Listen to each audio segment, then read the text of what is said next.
Hi, my name's AJ Spatz.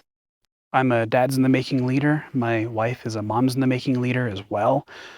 And I wanted to make this video to approach Dads in the Making from, well, the perspective of a man, of a husband, as a Christian. See, infertility is something that can feel very isolating, can really make you feel alone. Every person's journey is different. Some people think they get it. Some people might get it a little bit, but every person has their own experience, and it just feels so isolating, but it doesn't have to. And that's why Moms and Dads in the Making exist.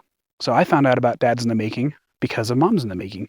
With my wife being a leader and she needed the support and the community, it was so beneficial for her.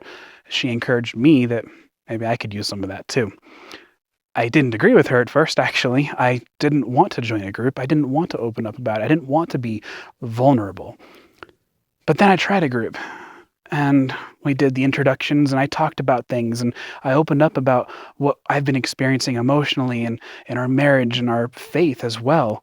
And by doing this, I realized the enemy wants to isolate us.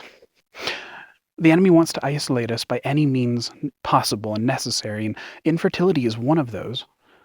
But in Dads in the Making, isolation just isn't possible because there's a community, there's support.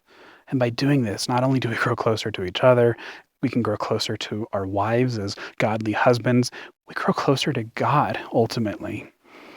By leaning into it, instead of infertility being something isolating and being something that was so world-shattering and dejecting, we've actually grown closer to God. My wife and I have grown closer to each other and experienced hope that we couldn't find anywhere else or from anyone else.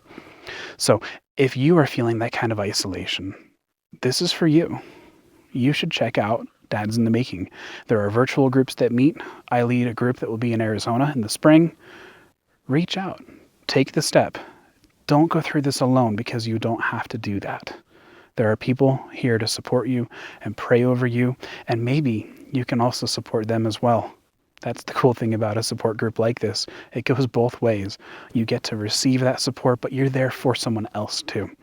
So again, I would encourage you to reach out, take the step, be vulnerable. It's a big step. It takes a lot of bravery and courage, but lean into it because you don't have to do it alone.